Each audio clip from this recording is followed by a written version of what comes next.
Moi, ce que je voudrais, c'est demander aux gens qui croient dans M. Mélenchon et dans France Insoumise, qui réfléchissent.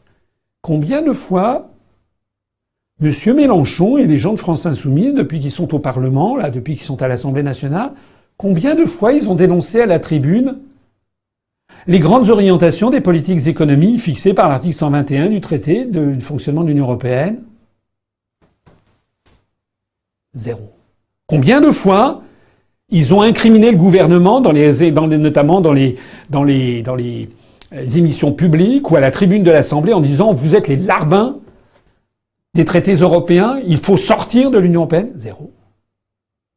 De temps en temps, il y aura une vague truc en disant « Oui, les contraintes européennes, il faut changer d'Europe, etc. » Combien de fois M. Mélenchon a-t-il expliqué à ses troupes qu'on ne pouvait pas modifier les traités européens parce que l'article 48 nous impose l'unanimité?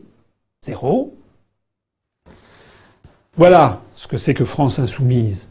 Oh, certes, dans ce que dit France Insoumise, il y a des choses qui sont justes. Comme d'ailleurs dans ce que dit le Front National, il y a aussi des choses qui sont justes. Surtout dans ce que c'est monsieur Philippot qui fait du plagiat sur ce que je dis. Je vais pas dire le contraire parce qu'il y a des choses qui sont justes, des dénonciations qui sont exactes.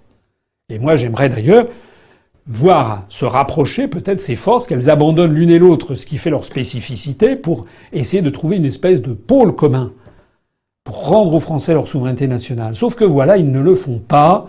Et de même que jamais je n'ai entendu dans la bouche de Madame Le Pen parler des grandes orientations des politiques économiques, de l'article 121 ou de l'article 50 pour sortir de l'Union européenne ou de l'article 48 pour l'unanimité, je n'ai jamais entendu les mêmes choses dans la bouche de M. Mélenchon et des responsables de France Insoumise. Voilà.